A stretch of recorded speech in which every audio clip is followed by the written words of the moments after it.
जय जिनेंद्र दोस्तों, आप सभी को जैन महापर्व पर्युषण की बहुत बहुत शुभकामनाएं।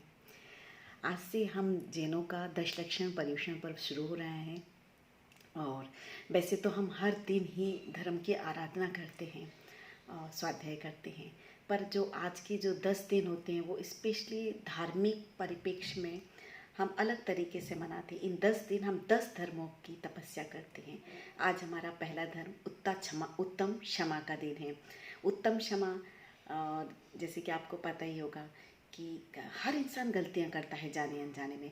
तो आज के दिन हम तपस्या करते हैं कि प्रभु हमें इतनी शक्ति दे कि हमसे गलतियां ना हो, और यदि हमसे गलतियां हो जाती हैं तो हमें इतनी सद्बुद्धि दे कि हम अपने गुनाह, अपनी गलतियों की माफ़ी मांग सकें। तो इसके लिए आज के दिन हम तपस्या करते हैं कि भगवान हमें सामर्थ्य बनाए अपनी गलतियों को स्वीकारने के लिए, क्योंकि क्षमादान सबसे बड़ा दान होता है।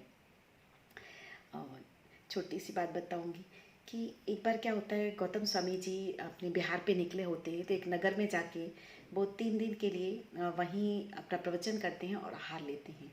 3 दिन बाद वो चौथे दिन सुबह जल्दी उठते हैं। अपनी आहार प्रक्रिया होने के बाद वो वहाँ से निकलने वाले होते हैं। तभी वो बाहर देखते हैं कि आकाश में क्लाउड जो है, काले काले बादल छा रहे हैं। तो पूरे नगरवासी उनसे प्रार्थना करते हैं कि आप रुक जाइए, तो वो वहाँ रुक जाते हैं। जब वहाँ रुकते हैं तो वो अपने नगरवासियों से कहते हैं, सभी नगरवासियों से, कि आज सब लोग यहाँ मिलकर स्वाध्याय करते हैं। तो जैसा कि अक्सर होता है, कुछ तो स्वाध्याय कक्ष में चले जाते हैं और कुछ नगरवासी बाहर ही खड़े रहते हैं, वो स्वाध्याय नहीं करते हैं। इतने में कुछ वहाँ के कुछ लोग होते हैं जो कि अपने बुरे भावों से वहाँ आते हैं, और यहाँ जो श्राविक बाहर थे उनको मारने पीटने लगते हैं, लूटपाट मचा देते हैं। इतने में पुलिस आती है और उन लोगों को पकड़ के ले जाती है। जैसे ही महाराज जी को ये पता चलता है और पुलिस आके बताती है कि वो आपको नुकसान पहुंचाने के लिए आए थे और हमने उनको बंद कर दिया, तो महाराज जी हाथ जोड़कर कहते हैं कि आप उन्हें छोड़ दीजिए, हमारी वजह से उन्हें तकलीफ मत दीजिए। नगरवासी कहते हैं कि महाराज जी, यदि हम उनको आप उन्हें छुड़वा देते हैं तो वो ये गलती हम बार बार करेंगे।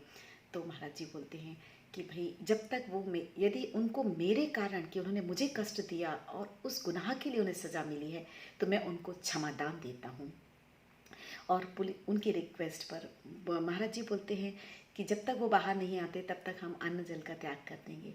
और उनकी इतनी रिक्वेस्ट पर नगरवासी भी रेडी हो जाते हैं और पुलिस उन्हें छोड़ देती है। जब उनको छोड़ा जाता है, उन लोगों को छोड़ती है पुलिस, तो वो लोग सब आपस में बात करते हैं कि हमने तो कितना बुरा चाहा महाराज साहब का, उनके श्रावकों का, और उन्होंने हमें माफ़ कर दिया। तो उनको ये जो गिल्ट होता है वो अंदर से सहन नहीं होता, बैठ नहीं पाते हैं वो चुपचाप, कि मेरे साथ मैंने इतना बुरा सोचा, उसके बाद भी मेरे साथ क्षमादान करके उन्होंने मुझे इस चीज़ से बाहर निकाल दिया। तो वो लोग सारे लोग महाराज जी के पास जाते हैं और उनके साथ विचार विमर्श करते हैं, उन्हें बताते हैं कि हमसे गलती हो गई, और उनका वो जो भाव था वो सुधर जाता है। तो दोस्तों, किसी को सज़ा देने से या किसी के गुनाह के लिए यदि हम सज़ा देते हैं तो उस गुनाह को कम नहीं किया जा सकता, पर कभी कभी यदि हम उसको क्षमादान देते हैं तो उस जो इंसान है उसके विचारों में परिवर्तन तो हम ला ही सकते हैं।